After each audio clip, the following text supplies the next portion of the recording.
Olá, hoje eu vou discorrer um pouco sobre, de certa forma, um caminho, né, que o Brasil acabou tomando, ou os dirigentes desse país acabaram escolhendo para que nós percorrêssemos, né, até desaguar mais ou menos no quadro que nós temos atualmente. Quando eu digo atualmente, pelo menos nos últimos 30 anos, né. Mas eu gostaria de frisar um pouco em relação à cultura, que seria mais ou menos o pensamento social brasileiro, né. Basicamente, o que a gente tem que ter em mente é que essa ideia de Brasil, ela é uma ideia que ela apenas começa a surgir com a vinda da família real para o Brasil, em 1808. Né? Antes disso, no Brasil colônia, não se tinha essa ideia de Brasil como um país. Era a América Portuguesa, que surgiu como um empreendimento, né? Inclusive, a nossa nacionalidade, brasileiro, é uma das poucas do mundo que designa uma profissão. Brasileiro é aquele que planta e produz para o Brasil. Igual pedreiro, padeiro, enfim. Nossa nacionalidade vem de uma profissão, né? E o Brasil já surge como uma empresa. A crítica de muitos em relação aos dias atuais, de que apenas se vê o Brasil como uma empresa, como um negócio e não como um país, como uma nação, ela vem desde essa época, não é? E com a vinda da família real em 1808 por conta das invasões napoleônicas, a gente tinha, por exemplo, aquela metáfora, né? O rei estava em Portugal e sua sombra se projetava na colônia. E aqui tudo acontecia e tudo era permitido. Com a vinda da família real, o rei veio para cá e a luz veio para cá. Então, a sombra ficou em Portugal e nós ficamos com a luz. E foi quando uma das primeiras coisas que Dom João VI fez foi abrir os portos, né? O Brasil antigamente só comercializava com Portugal e ele abriu os portos e a gente pôde ter um comércio exterior com diversas outras nações. Daí vai Inglaterra, principalmente, que foi quem financiou a vinda da família real, a Holanda e tantas outras nações, né? Com a revolta do Porto, né, a família real acaba voltando para Portugal anos mais tarde e seu filho, como todos sabem, Dom Pedro I, se rebela declarando a independência do Brasil em 7 de setembro de 1822. E um movimento muito forte que, inclusive, influenciou muito Dom Pedro I na independência foi o bonifacianismo, não é? Vindo do José Bonifácio, que foi um visionário, uma pessoa que viu a Revolução Francesa da janela, né? Não chegou a participar abertamente, mas acompanhou todos aqueles eventos e trouxe ideias liberais ao Brasil e sonhava com já naquela época com uma capital do Brasil no centro do país, não é? Que só foi acontecer com Juscelino Kubitschek no final dos anos 50, inauguração em 60, mas você teve, por exemplo, um movimento muito forte bonifacianista que também já pensava na questão do negro e pensava numa nação mestiça, seria uma nova Roma, que o próprio Darcy Ribeiro depois bebe muito dessa noção de Brasil bonifacianista. E aí nós temos o nosso período imperial, não é? E esse período imperial, vale lembrar que foi daí que começou a preocupação em se formar uma nação. Daí que surge a atividade bancária no Brasil, daí que surge diversas coisas, o investimento de linhas férreas, principalmente no segundo reinado, no segundo império, né? Enfim, uma série de coisas que surge com a necessidade de se criar um país. Essa frase que é muito falada por muitos, que o Brasil precisa ser inventado, ele já foi inventado várias vezes, né? Resta a gente saber qual seria a invenção do Brasil atual, né? Mas no século XIX ele foi inventado e no início do século XX, como a gente vai ver mais adiante, tiveram essa preocupação de se inventar uma nação, de se forjar uma nação. Nós tivemos que forjar nossa atividade bancária.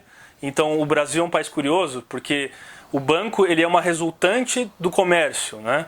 E nós tivemos o banco precedendo o comércio aqui no Brasil, né? A atividade bancária ela surge antes do próprio banco no Brasil, que nós tivemos o precursor, que foi o Banco do Brasil, e que foi financiado muito, que financiou muito a infraestrutura que o país teve no segundo reinado. Mas antes disso, eu gostaria de chamar a atenção para um fato que continua existindo e que vergonhosamente faz parte do nosso país, é o fato de a gente ter sido o último a libertar os escravos. Só que até chegar nessa decisão de alforria dos escravos, nós passamos por diversas leis que foram, de certa forma, atrasando essa questão da escravidão. Em 1850 foi proibido o tráfico negreiro internacional. A Inglaterra, que foi o país que começou com o comércio de escravos, foi o país que proibiu e terminou, porque se sabia que a mentalidade era outra, que se precisava de mais mercado, por exemplo, e os escravos poderiam ser trabalhadores assalariados por meio de um contrato, e que isso seria bom para o capitalismo que estava surgindo de uma forma abrupta, principalmente com a Revolução Industrial, né? Já na segunda Revolução Industrial. E o que aconteceu é que no Brasil, gradativamente, por meio de pressões internacionais e de muitas lutas e movimentos abolicionistas também, que tiveram um protagonismo importante aqui no Brasil, nós começamos aos poucos a pensar nessa questão, começando com a lei dos sexagenários, a lei do ventre livre. Com a lei dos sexagenários e a lei do ventre livre, se teve a ideia de que ninguém mais nascia escravo no Brasil e ninguém mais morria escravo no Brasil. Só que qual que era a média de vida de um escravo também? Quantos conseguiam chegar aos 60 anos? Isso é uma outra questão que a gente tem muito a se falar. E vergonhosamente a gente continuou com o tráfico interno, com a comercialização de escravos interno. O Brasil, falando em comércio, da atividade bancária, antes mesmo de ter uma moeda forjada, a moeda que circulava no Brasil eram escravos, isso vale lembrar. A moeda que unificava as diferentes regiões do Brasil e a conexão entre diferentes partes do Brasil era a atividade escravocrata. E isso vale muito lembrar, principalmente ali no Vale do Ribeira, quando começa a surgir também a necessidade de se plantar café. Quem contribuiu com a industrialização da Inglaterra foram as commodities do café do Brasil, que começou a ser plantado principalmente no Segundo Império, né?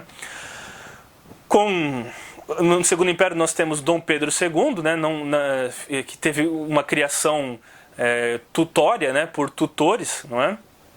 Porque ele quando é dado a ele a possibilidade de ser imperador, ele tinha apenas 5 anos de idade, e ele vai então ter uma longa criação até se tornar imperador, e foi um grande estadista. Há muitos que dizem que foi o maior estadista que o Brasil já teve. E ele era muito afeito às ciências, era um homem de ciências, era um homem das artes. E nesse tempo o Brasil ganhou uma infraestrutura cultural muito grande, né? Vários cientistas vieram para cá, então várias pessoas foram chamadas pelo próprio Império para estudar botânica, para estudar animais selvagens, universidades foram criadas, a própria infraestrutura de telégrafo, né, tecnologia da época, ele mandou um dos primeiros países, a não ser os Estados Unidos, da América, que conseguiu ter uma conexão de linha de cabo de telégrafo entre seu país e a Europa, foi o Brasil. O Brasil, se eu não me engano, depois dos Estados Unidos, foi o primeiro país que teve uma ligação de telégrafo com a Europa. Então o Brasil, nós falamos que tem essas certas jabuticabas do Brasil, né, que são as coisas bem peculiares, ao mesmo tempo que é um país que tem os olhos voltados para o futuro e é seduzido muito pelo progresso. Ele também tem uma alma conservadora, uma alma mais retrógrada. Ao mesmo tempo que o país teve uma ciência avançadíssima no Império, ele tinha ainda escravos. Enfim, é um país muito contraditório. E nessa época, durante o século XIX, tinha também 2 grupos na política majoritários, que seriam os conhecidos como os Luzias, né, que eram os liberais, e os Saquaremas, que seriam mais os conservadores. Esse nome Saquarema, Luzia vem, acredito que de luz, de iluminados, né? E Saquarema é porque eles se reuniam numa fazenda onde tinha basicamente essa ave, e eles ficaram conhecidos apelidados como isso.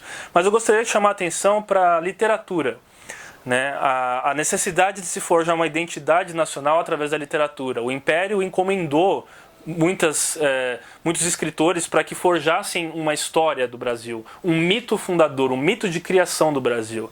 E um deles é o José de Alencar com o Guarani, não é? Isso é um movimento que não aconteceu só no Brasil, é um movimento ligado ao romantismo que aconteceu mundialmente, né? E esse movimento, ao mesmo tempo, na época que o José de Alencar escreveu o Guarani e que acabou se tornando uma ópera, o Guarani também. Você tem nos Estados Unidos o Cooper escrevendo a Pocahontas. Você tem na Espanha o mito fundador dos árabes, de Al-Andalus. Você tem, enfim, na Alemanha as Valquírias, né? E principalmente na Alemanha, que era uma época de unificação, era a época de forjar um Estado, na época do Bismarck. Então essa era uma época do romantismo que, na literatura e na política também, por consequência do nacionalismo, e disso surge a nossa primeira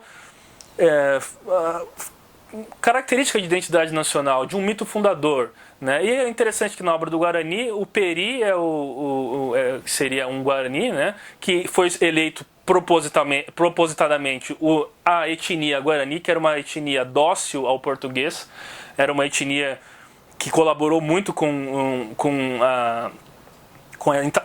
a instalação do sistema português no Brasil, e a Ceci, que era uma portuguesa, e os dois tinham essa união. Então o Brasil sendo o mito fundador de fundição do nativo com o europeu.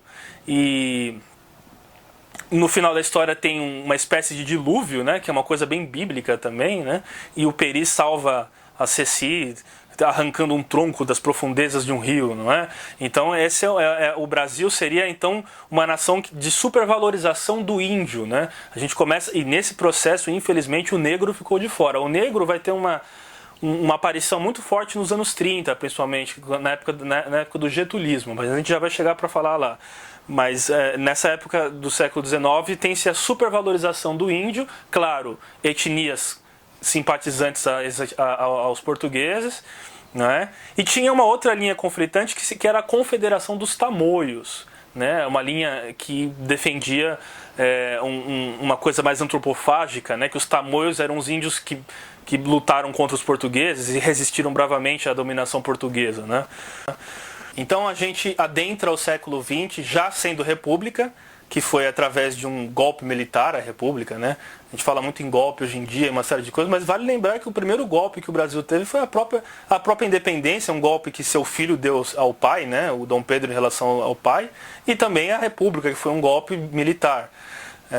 E vale lembrar também que o Thomas Skidmore, que é foi um brasilianista, ele sempre falou que os militares foram árbitros na história do Brasil. Então, sempre que se precisou tomar as rédeas ou fazer alguma revolução, essa palavra revolução a gente pode discutir melhor. Uma contra-revolução, foram militares que tomaram a frente e fizeram isso. Né?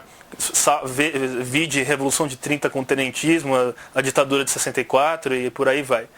Mas a gente adentra o século XX, sendo um país já republicano, e de valores republicanos, principalmente positivistas. E o Brasil entra com uma coisa que existia, claro, com a escravidão, mas não elaborada ou institucionalizada, que foi o racismo científico.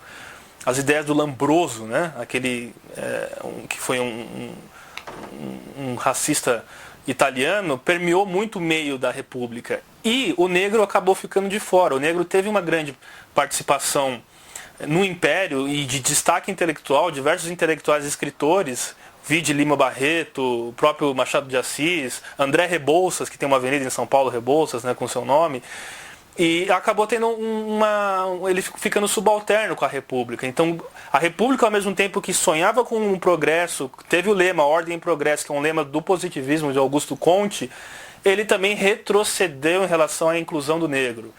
E a gente tem episódios muito importantes, como a revolta da Chibata, que foi a revolta de marinheiros negros que se rebelaram porque eles não aguentavam mais ser açoitados. Né? A escravidão já tinha acabado desde 1888 e ainda se tinham tratamentos com os marinheiros negros que remetiam ao passado escravocrata.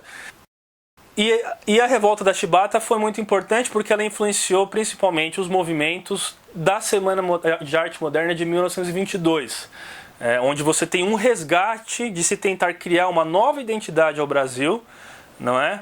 Não mais aquela romântica ou romantista do século XIX, mas uma que fosse talvez uma horizontalidade, como por exemplo o movimento da ANTA, da qual participou o Mário de Andrade, e, enfim, diversos intelectuais que encabeçaram o movimento antropofágico. O antropofágico seria uma alusão ao caso do Bispo Sardinha, que foi comido por índios na costa brasileira, naufragou na costa brasileira e foi comido por índios. Então esse movimento antropofágico era um movimento de se questionar realmente qual tipo de identidade nós queremos para o Brasil? Uma identidade que sempre foi uma identidade vinda de uma verticalidade da elite, ou uma identidade forjada com algo da horizontalidade? E na via mais conservadora, mais nacionalista, você tem o movimento Pau-Brasil, encabeçado pelo Plínio Salgado, que foi desaguar no integralismo dos anos 30, né?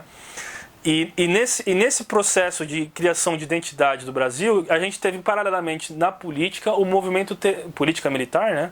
O movimento tenentista, que era um movimento que lutava contra a oligarquia que o Brasil tinha, né? Principalmente a oligarquia paulista, né? E que se opunha à República Velha e propunha uma república centralizada, não é? E que você tem, como todos sabem, teve a Revolução de 1924 aqui em São Paulo, os 18 do Forte em Copacabana, onde 17 civis e um militar, não, 17 militares e um civil foi tentar atacar o Forte de Copacabana, resultando praticamente na morte de quase todos. Foi uma tentativa fracassada, não é?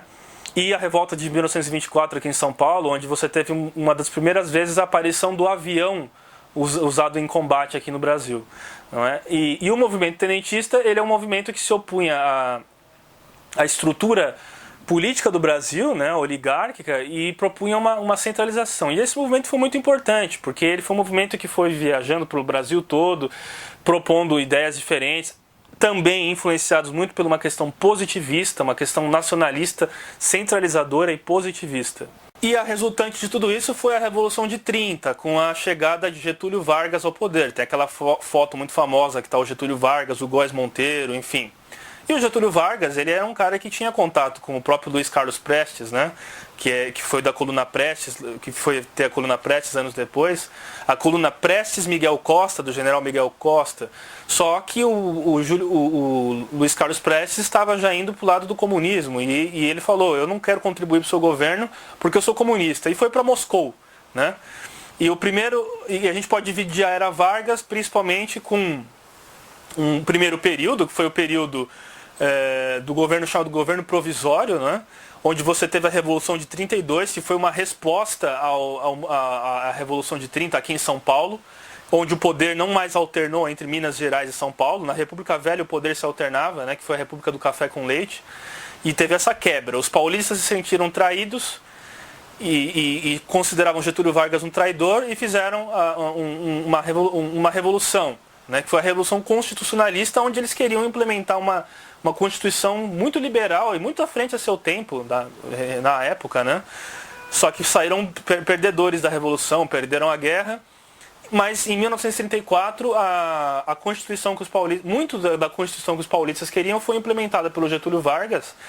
Inclusive foi um avanço muito grande. O Brasil foi um dos primeiros países onde o voto feminino foi legalizado. A Constituição de 1932 era baseada na República de Weimar, que aconteceu na Alemanha nos anos 20, não é? Só que depois desse período nós temos o período do varguismo constitucional, que é com a Constituição de 1934, e depois o golpe, que foi o Estado Novo, em 1937. Onde foram abolidos todos os partidos, inclusive os comunistas e os integralistas. Os integralistas se sentiram prejudicados e tentaram dar um golpe de Estado em 1938, que fracassou, resultando na morte de vários e o exílio de Plínio Salgado a Portugal, não é? Em 1935 teve a coluna, a intentona comunista de 1935 com Luiz Carlos Prestes à frente, que foi o que motivou, inclusive legitimou, vamos dizer assim, foi uma justificativa, talvez, do Estado Novo de 1937, pelo Getúlio Vargas. Mas o que eu quero chamar a atenção, não só pelos fatos históricos do período do varguismo, é a questão de identidade cultural também, onde você tem, por exemplo, escritores como Oliveira Viana, que tinha bebia de um certo racismo científico também. Ele acreditava numa via autoritária. Ele foi inclusive encomendado pelo Getúlio Vargas de forjar uma certa identidade. Ele era encomendado, né? Seus estudos e seus escritos foram encomendados pelo próprio Estado Novo.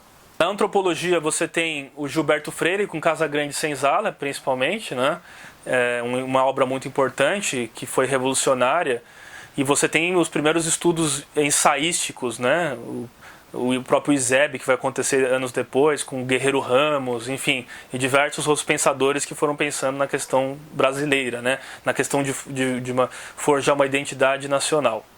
Então é isso, o que eu gostaria de lembrar é que nós tivemos vários cortes e várias quebras. A gente teve o período democrático de 1946 até 1964, quando em 1964 você tem um outro golpe militar, né, os militares sendo árbitros novamente, e você tem outros tipos de criação de uma identidade nacional também, onde você vai ter principalmente a elevação do futebol, que já era desde a época do Vargas, mas a criação da TV Globo, a criação da telenovela, a chegada da televisão no Brasil, enfim, tudo isso contribuiu para uma nova tentativa de construção da identidade nacional, que é uma coisa que permeia a todos os brasileiros até os dias atuais, e quem sabe não é uma tarefa nossa hoje em dia reinventar o Brasil.